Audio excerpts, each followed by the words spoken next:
I'm Lee W. Miller, and I'm glad that you're watching this video. I'm happy to introduce to you Belia Ramos. Hi, Lee. Hi. And Belia is the County Supervisor for District 5, and that largely encompasses American Canyon. And since she is a resident of American Canyon and has all kinds of really good information, I figured we would just chat about that.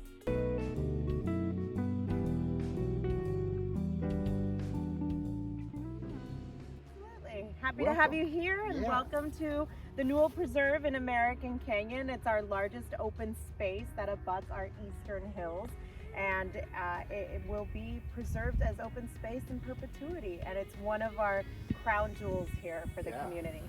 It's beautiful. It's so serene and peaceful out here, even though there's some development going on over here, which we need housing, but it's not going to impede on the preserve.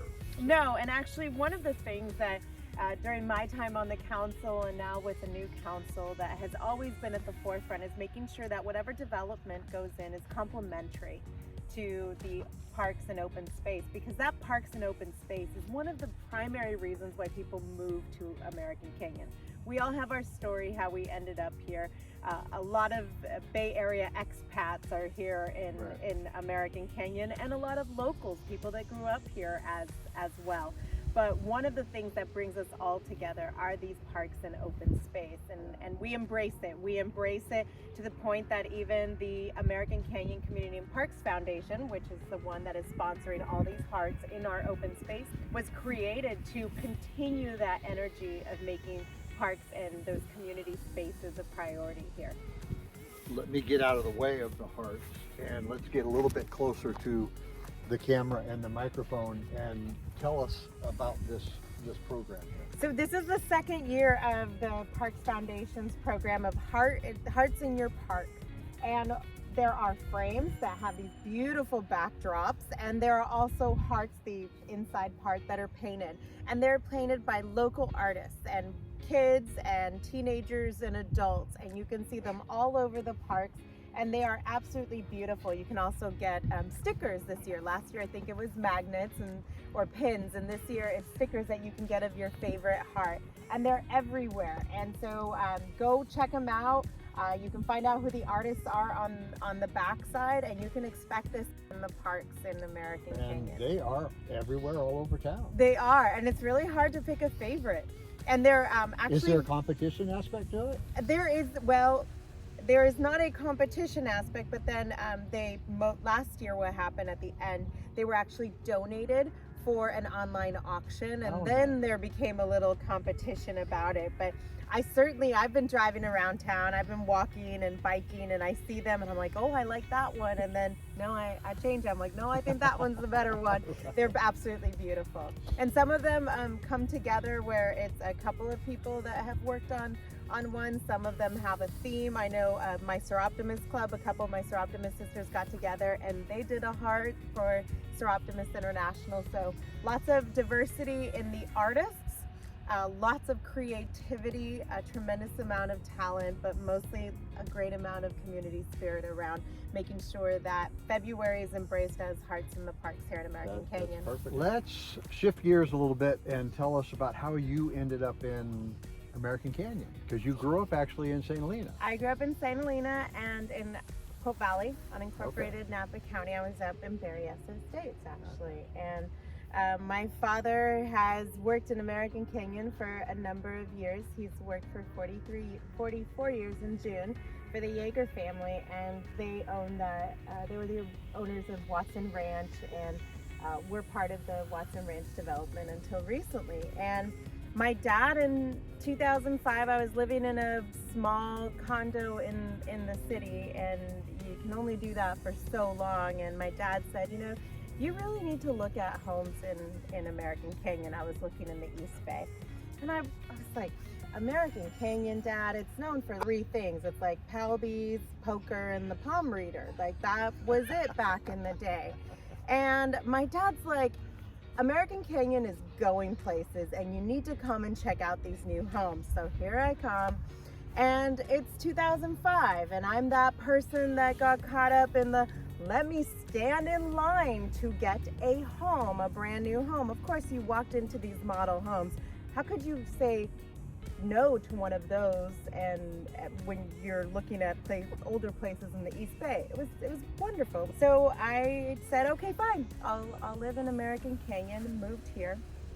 And that was actually the very day that I moved in, was June 28th, 2005.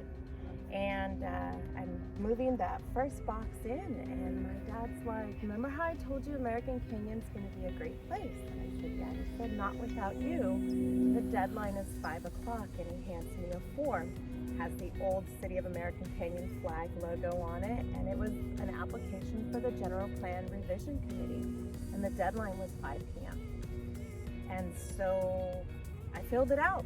Instead of unloading the rest of my boxes, I filled out I drove over to City Hall, which was then located in what is now our library, former bank. And so I walked in, and that was the beginning of me giving a little more than most for American Canyon. And it's an easy place to represent.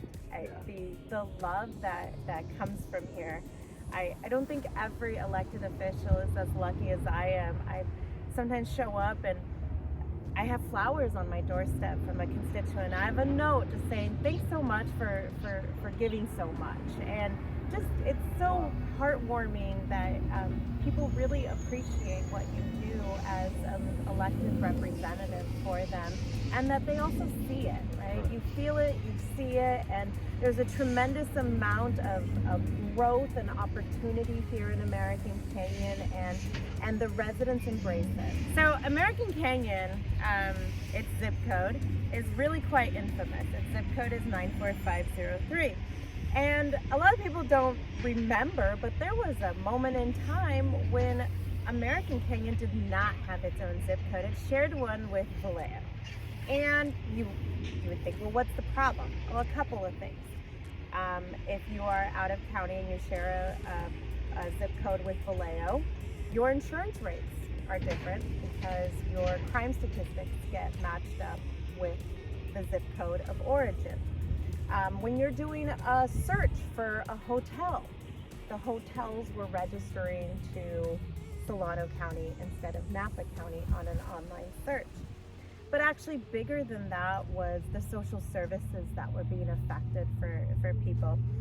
Back in the day, I used to work for Congressman Thompson as a staffer, and he would gather all his staff and say, you know, what's our biggest obstacle we have right now? What do we need to work on? And having had the opportunity to help so many residents of American Canyon who were getting shuffled back and forth between regional offices for citizenship, VA disability, Social Security disability, they were getting shuffled back and forth because Solano cases were handled in Sacramento, but Napa County cases were handled in San Francisco.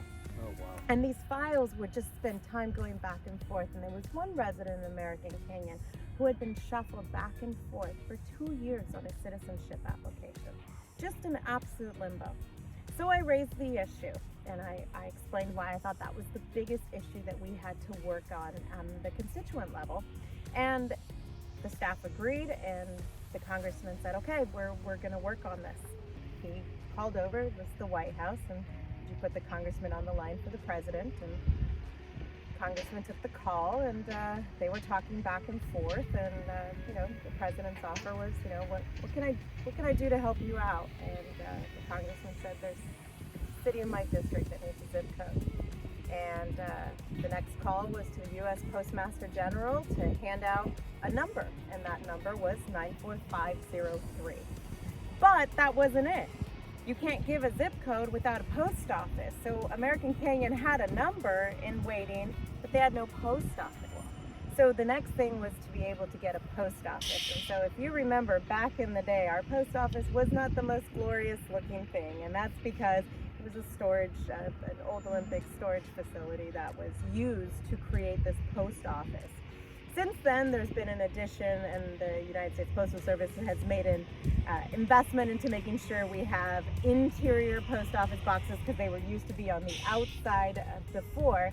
And it looks like a real post office now, but we had very humble beginnings of our post office and a zip code, which was really just a technicality. It quite didn't match up with what you see is American Canyon, but now proudly it does. There were moments where, as a community, I remember I must have been like 8 months pregnant, and there I was painting a bollard in front of the post office because it needed a facelift, and no one really wanted to own that was legitimately a post office. So I baked some zucchini bread and we got a painting party together, and I have pictures of community members. There I am out with the mayor painting our post office to try and give it a little bit of a facelift. What year was that? That was 2011. So another great parks jewel here is actually the Bay Trail Wetlands Edge. And so if you go out on a Saturday, it's the busiest place. And it was actually during COVID, it was probably the one place you could not socially distance because it was just crowded with people getting out. And it's really become popular with birders, bicyclists, and just families that are out walking about. It's located at the end of Eucalyptus Road and Wetlands Edge. And you go around, you can either do the loop around the old landfill, you can actually go out to Glass Beach and see the head part of San Pablo Bay, or you can go up north towards Green Island Road. So lots of different paths. One of the great things about Wetlands Edge is that it's flat, it's very accessible to people, and at least for us, we take the dog out for walking. I may have a kid on a scooter, a kid on a bike, or maybe we're just walking. But it's a great place to go, and you find friends out all the time. I can't remember a day where I've gone out walking, whether it's at Wetlands Edge or hiking out here, and I haven't run into someone that I know. It's just a super welcoming community. It really embraces the outdoors. So this whole get outdoors during COVID was not a hard shift for us. In fact, I think it made us more attractive to other people. It's funny when I see people who don't live in American Canyon, and I'm like, hey, what are you doing down here? Oh, interesting. I've seen Supervisor Wagon Connect out here. I was like, hey, you're in my district. And it's awesome to see so many people that are enjoying it, but that's not going to be the end of the parks. Right. You know, we've got more opportunities available with the developments of Watson Ranch and this area behind us to be able to really create a trail system network that's going to tie into the Vine Trail, to the Ridge Trail, to the Bay Trail. And we've got some great advocates here in American Canyon making sure that we've got that connectivity. It's not just about moving cars, it's about moving people in a different way, and making sure that bicycle paths and trails are part of it is incredibly important to us for the future. Wonderful. And here we have some hikers returning from their little journey today.